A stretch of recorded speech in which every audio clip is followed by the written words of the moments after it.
GlaxoSmithKline Pakistan के लिए साल 2025 कैसा रहा? आज हम उनके मालियाती नताइज का गहराई से जायजा लेने वाले हैं, ये समझने के लिए कि कंपनी की कारकर्दगी कैसी रही। तो आइए सीधा इन नंबर्स को देखते हैं।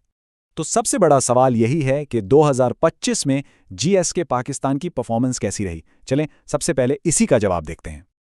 और जवाब यह है, कंपनी का खालिस मुनाफा यानी नेट प्रॉफिट 53% बढ़ गया। मतलब 6.53 अरब रुपए से सीधा 10.02 अरब रुपए। ये एक बहुत ही जबरदस्त इजाफा है जो साल की एक मजबूत तस्वीर पेश करता है। ठीक है, तो अब जरा इन अहम नताइज को थोड़ा तफसील से देखते हैं। शुरुआत करते हैं मुनाफा और शेयर होल्डर्स को मिलने वाले फायदे से। यहां देखें, फी हिस्सा आमदनी जिसे EPS भी कहते हैं 20.52 रुपए से बढ़कर 31.40 रुपए हो गई। सरमायाकारों के लिए ये एक बहुत अहम चीज है, क्योंकि इससे पता चलता है कि कंपनी अपने हर शेयर पर ज्यादा मुनाफा कमा रही है। और जाहिर है, इस शानदार कारकर्दगी का फल शेयर होल्डर्स को भी मिल रहा है। बोर्ड ने 12 रुपए फी शेयर के खत्मी डिविडेंड की सिफारिश की है। ये उस 5 रुपए के उबूरी डिविडेंड के अलावा है जो पहले ही दिया जा चुका है। तो सवाल यह है कि कंपनी ने आखिर ये मुतासिर कुन मुनाफा कमाया कैसे?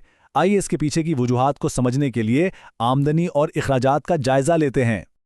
अच्छा, ये वो ऑफिशियल रिपोर्ट है जहां से हम ये सारी मालूमात ले रहे हैं, यानी ये सारे आदाद व शुमार बराह रास्त कंपनी की तरफ से हैं। हर चीज की शुरुआत आमदनी से होती है। तो कुल आमदनी 61.19 अरब रुपए से बढ़कर 65.90 अरब रुपए हो गई, जो तकरीबन 8% का इजाफा है। ये एक अच्छी ग्रोथ है और इससे जाहिर होता है कि मार्केट में कंपनी की प्रोडक्ट्स की मांग मजबूत है। लेकिन असल कहानी तो मजमूई मुनाफे में है। ये 15.39 अरब रुपए से बढ़कर सीधा 24.38 अरब रुपए पर पहुंच गया। अब देखें, आमदनी में सिर्फ 8% इजाफा हुआ, लेकिन मुनाफे में इतनी बड़ी छलांग ये बताती है कि कंपनी अपने अखराजात को कंट्रोल करने में बहुत कामयाब रही है।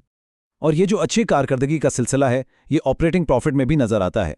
ये 10.79 अरब रुपए से बढ़कर 18.06 अरब रुपए हो गया। इसका मतलब यह है कि बाकी अखराजात निकालने के बाद भी कंपनी अपने बुनियादी कामों से ज्यादा मुनाफा कमा रही है।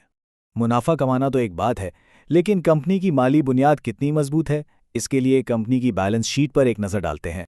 आसान लफ्जों में, बैलेंस शीट एक तस्वीर की तरह होती है जो ये बताती है कि एक खास वक्त पर कंपनी के पास क्या है, यानी असासे, और उसने क्या देना है, यानी वाजिबात।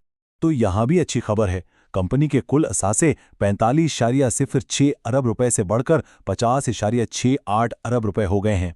ये इस बात का वाज़ेह इशारा है कि कंपनी मुसलसल बड़ी हो रही है। अब एक बहुत ही अहम चीज की बात करते हैं, कैश फ्लो। देखें, मुनाफा कागज पर बहुत अच्छा लग सकता है, लेकिन क्या कंपनी के पास वाकई नकद पैसा आ भी रहा है या नहीं? आइए देखते हैं।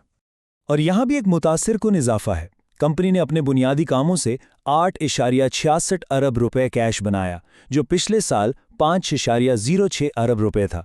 ये मजबूत कैश इस बात का सबूत है कि कंपनी का बिजनेस अंदर से बहुत सेहतमंद है। तो इन सब नंबर्स का आखिर मतलब क्या है? आइए सरमायाकारों के लिए अहम नुकात का खुलासा करते हैं। खुलासा यह है कि 2025 GSK पाकिस्तान के लिए एक शानदार साल था। मुनाफे में 53% का जबरदस्त इजाफा, फी हिस्सा आमदनी में बेहतरी, एक अच्छा डिविडेंड और असासों और कैश फ्लो में मजबूती, ये सब मिलकर एक बहुत ही मजबूत माली कारकर्दगी की तस्वीर पेश करते हैं। तो सबसे बड़ा सवाल अब यह है कि 2025 में इस शानदार कारकर्दगी के बाद क्या GSK पाकिस्तान अपनी तरक्की की ये रफ्तार बरकरार रख पाएगी? ये वो सवाल है जिस पर आने वाले वक्त में सबकी नजरें होंगी।